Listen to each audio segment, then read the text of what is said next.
The UBI thing, and believe it or not, I've been kind of checking up on that's the money thing. I just don't think that'd be a good thing. Okay, see, Robert, now I am mad at you. I mean, no, wait. I've thought about it, and I've kind of, when I first started, I kind of a couple times, yeah, I kind of, I could kind of see that, but I pondered on it for a while, and it would collapse our economy sooner or later. I'm just telling you. I think it would collapse. Okay. How do you think it would collapse the economy? This world, there's always been the rich, the poor, or the rich, the middle class, and the poor, whatever you want to rank them. I don't rank them in any order. But you start paying all these people, say a couple's got, married, and they get $2,000 a month. Just every month they're getting it. The first thing they're going to do is go live beyond their means within 5 months. Then they're going to go in debt, and they're going to file bankrupt. It's too much money with too many people having too much. Wait, but Robert, won't take it. The economy won't take it. It won't work out. It just ain't going to happen. I just don't. Robert, I have a specific question. Would you live beyond your means if you had a basic income? I wouldn't. I don't need it, but you know what I'm saying? I know, but I'm asking you this question. If you received a basic income, would you live beyond your means? I don't think I probably would go out first thing on a new pickup. Probably that'd pay the note on it. Hell yeah, I probably would. Because I've got my own business and I'm conserving my money. I know I got $2,000 coming in every month, no matter what. Me and my wife, I would still work my ass off 6 or 7 days a week, and I would probably go out and buy me a new truck and a new boat, and that's what that would pay every month. Because it's money I've never had to begin with. Would that be beyond your means? Assuming I didn't say everybody. I didn't say everybody would live beyond means. I'm not talking about everybody. I'm talking about you. I'm asking about you specifically. I've never lived. Look, you received a basic income? I could be living in a big giant house out here in the middle of a neighborhood, have a gate, but I don't choose to do that, man. I got me 7-8 acres in the country. I'm in a nice little place. Probably got a $200,000 in it total, paid for. No, I don't live beyond my means, man. I'm a simple person. I keep it simple. I drive an old work truck. My wife's got a nice car, but I drive an old work truck. And I can have a new truck, but I don't. But if I got $2,000 a month extra, I'd buy a new truck. I'm just saying. Cool. But would you be living beyond your means? If you received an extra $2,000 a month, no matter what, guaranteed, would you live beyond your means? Yes or no? I would not, because I'm used to it. I'm used to it. Cool. What I said was some people would live. The people. I know. I wanted you to answer that question. You've answered it, which is fantastic.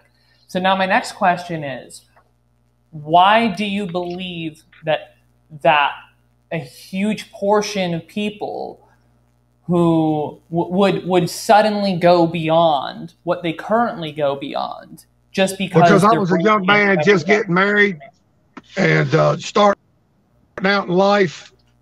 Millions of people every year starting out in life, and they're going to learn, and it's just something that's just going to happen. They're not going to be, and it's just going to happen. Everybody, that much flow of money, it just I don't think it'd work out. Honest to God, I don't. So let me say this.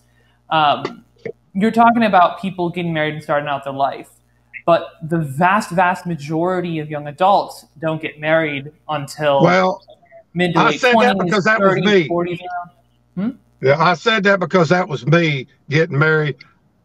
I'm talking basically, It was a metaphor.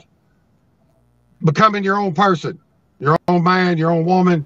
You're out of high school. You got a, you know what I'm saying, and that's where you build your character. But I don't mean everybody's getting married. That's just a metaphor. Just kind of. This is a really cool thing. This is a really cool thing about UBI. If you know that you're going to get that check for $1,000 or $2,000, $500 or $1,500, whatever, on your 18th birthday, and you're going to get it every single month, and that's the same for you and all of your peers, Now there's a massive incentive to have like actual real personal finance courses in high school. They already exist, but they're mostly pretty awful. But now there's an opportunity for people to like actually have this discussion and really like analyze it and we can build it into the curriculum of public education, K-12 education. And also a lot of people do that when they turn 18, regardless of what income they do or don't have. In my opinion, it would be better for people to get that journey started sooner when they typically have more support from their parents and more that they can fall back on when they're younger than it is for them to get to 25 and still just kind of be, and after they graduate high school or whatever, and get their master's or whatever. And just now at 26 years old, they're just now starting to figure out life, and they don't have all the same things that they can fall back on, and it's way more difficult. I think it'd be better to get that process started sooner. Right. I'm gonna pull a Matt right here real quick. Hold up, Matt, before I forget it. I'm old and I'll forget it. It's a good thought. I'm gonna pull a Matt real quick and do Matt. There's too many damn lazy people in America already. There's some people on welfare that need it, but there is a lot of lazy asses out there. I'm telling you now. I've had my own business for years. All right, Robert. Robert, I'm stepping in. And you're going to let me finish. This is Robert and me. Y'all got to let me talk. Please let me. Y'all got to let me finish. I'll forget. Look, when I get through, then y'all can chew on my ass all you want. Look,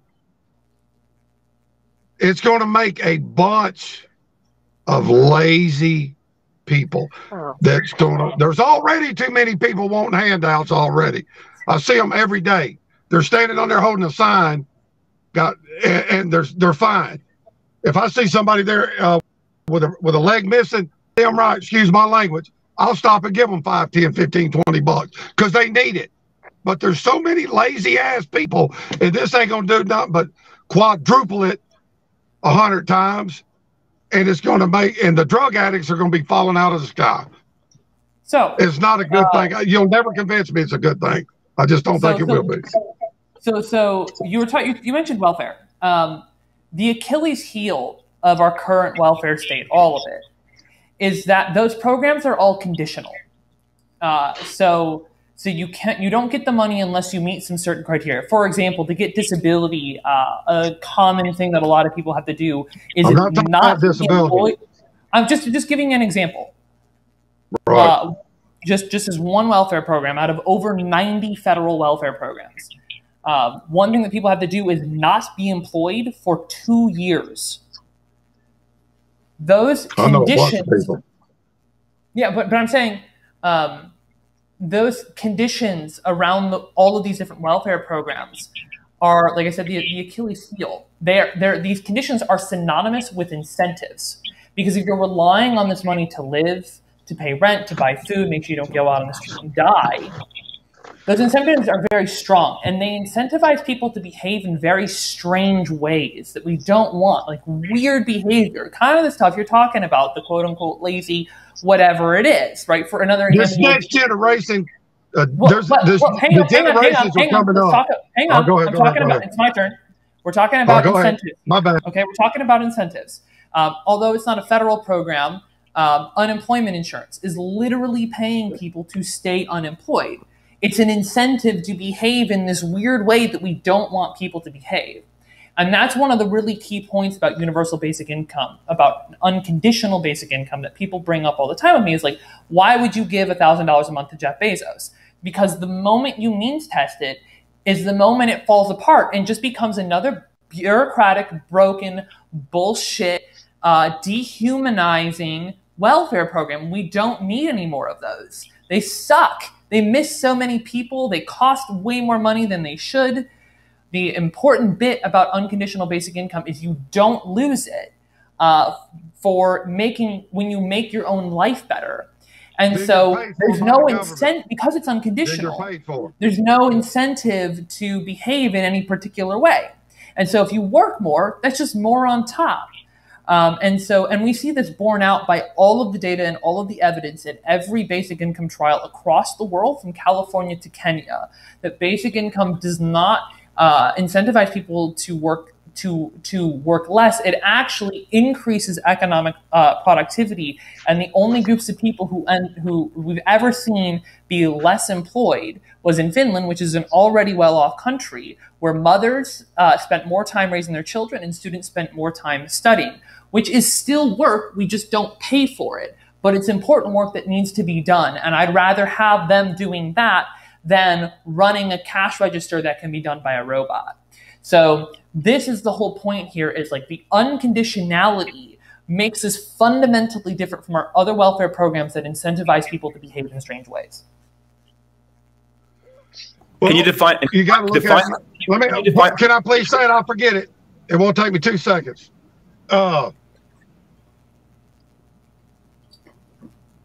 If everybody starts getting that now, you're bought and paid for by the government, and not in the way that you would think, but you basically are. Because the first thing's going to happen is, I'm running for president. I'm going to bump it up to $3,000 or $1,500 a person. It'll be a political bullshit. Is what it's going to turn out to be if they did it. It would be just. It's already going to increase the people that don't want to work, that's lazy, because of the generations were raised different. Because when I was a kid, I got old enough to push a mower. I went to mowing yards and shit, making money. They've got to give me. This generation now is give me. And all it's going to do is insinuate on that. It's going to emphasize on it, and it's going to make it even worse. Okay, so I want to push back real quick on one thing, bro. You can't do it Robert, you can't do universal basic income with an executive order. It doesn't go through the president. It goes through Congress. So anyone, it's still bought and paid for. Candidates can say whatever they want. The government's got something giving you money, you bought and paid for. Matt, you wanted to say something real quick. I was just going to say, I think we should kind of just center on that word unconditionality. Like, I think that's an important word to focus on, is the unconditionality of it. And also, Robert, when we're talking about, it's an important data thing here, because we're talking about kind of like debt. People make bad financial decisions across lower class, middle class, like upper class, whatever it is. Like, what was 2008? Who needed bailouts? The banks and things of this nature, right? Everybody makes bad financial decisions. It's not. We have this like kind of misconception that, like, oh, like, if you're poor, you're like unsuccessful to make bad decisions. It's like, no, man. Like people, like this country almost like rewards people for like speculative behavior sometimes and stuff, right? So I think we have to like kind of alter our brand of other people and realize that maybe we live in a system that doesn't want people to be financially literate or kind of successful, and we have to kind of look at why that is. And that unconditionality word is important, because we have to look at. I think everyone agrees socially. I think typically you agree, like, our programs don't really work, right? Our welfare program is not really that successful, right? Right. So since it's not that successful, we have to address that somehow, right? Because there are people who need help, and because we can't just like leave people like to the streets. You know what I'm saying? Like, we have to try and help people, right? So since the programs aren't working, we're trying to analyze why that is, and we think some of the reason that is because there's not a lot of incentive to get off of the program. But what we think will happen is UBI. What do you think this is going to be any different? It's going to be the same thing. And so boom, and I think that's what they're trying to address, and part of that is the unconditionality of that word. So I just kind of want to give that thing. So, and debt. So here's the thing: you would think debt would be like really high amongst youngest Americans, right? And it gets better over age, right, Robert? Right. It was with me. Yeah, right. But debt, when you look at all Americans, debt is highest amongst people who are 45 to 54. Damn, I just turned 54. I damn near made it out. But go ahead, Jeff. Right. So I know what you're saying. Yeah, so there's this like misconception, like struggling in America, but like everyone's struggling. It's not just young people. It's like people have been trying for like years, even decades, right? And so I think these are some good things to kind of have in mind, because it's important to kind of think of how this is going to help us, right? Because like in the end, like we're all going to have access to this possibly, right? Depending on how we define this, how we do it. But it's important. I'm going to say something real stupid here, and I got to get out of here. I got to go. My wife's hollering at me. Look here. Now, they used to paying people $2,000 a month, whatever. Okay, now the government. Now I got to finish the whole scenario here, because y'all think I'm a theorist anyway. The government is paying you. So now over a period of years, everybody's used to getting this money. Less and less people start working. Then what? Then they don't need the people. Now listen, then they got machines to do it, the computers and this and that. You know what I'm talking about. This ain't no Sarah Connor Terminator shit. I'm just talking scientific shit. Coming in, then they start selling this to this country, and then we are bought by our government. We're going to do what they tell us to do, and that's where it's going to lead to, period. I guarantee you, if you could see into the future, if they did it, that's exactly where it's going to lead to. So I think a part of that kind of redefining work, which he was talking about, right? So we have this conception of work as like things that are like things that kind of help produce like the system, right? But things like that are work is like being a good parent is work, man, right? Learning is work, right? We have this idea of work as just physical things, but work can be mental energy, especially in a society that's getting more and more technologically based, right? And I think we have to kind of redefine what work is. And if you have a system that values work is where you get paid to do a job. Yeah, or raising your kids. You're right about that. I know, but we're saying we need to change the way that we think about work. That jobs are this thing that we should leave in the past, and we should say labor is for machines and life is for people. We live in a different world now. We're now entering an age of abundance, and we should allow work to include things like raising children, taking care of elderly or sick family members, volunteering, artistry, freelance work, whatever it is, and we should give people more freedom over what they choose to do with their time, because now we don't need people slaving away doing bullshit labor that machines can do. But real quick, I know you got to go. Like I said, I'm going to send you a message. I'd love to have you on my live stream, because another thing that I talk about on my platform is government accountability and voting methods to ensure that people have a voice in their government. So I'd love to address that piece as well, because I hear where you're coming from. About that people may have this perception that the government is that like they're bought and paid for by the government or whatever. It is technically an opt-in program, but like I'd love to have you on my stream and we can talk about that some more. Yeah, for sure. Send me the link, whatever you do. I will. On TikTok, is that a good place to send you a message? Yeah, hey, you might be able to find me on TikTok. I don't know. Yeah, where would you like me to send you a message? What would be the best way to send you a message? Just send me on TikTok. On TikTok, that's the best place to send you a message. Okay. Yeah, I got his info. I can help you with that. Yes, thank you. Yeah. And I appreciate it, everybody. Cheyenne. Appreciate it, Robert. We'll see you later. Matt. What was your name? Sass. I'm Sass. Say again. Sass. S-A-S-S. Like sassy. I like the word. Sass. I like that name. Kitty. Thanks. What's your name? Besides Kitty. Carnage. Carnage. Carney. Carnage. Sass and Carney and Kitty. I'll remember that. All right, I got to get out of here. It's good talking to y'all.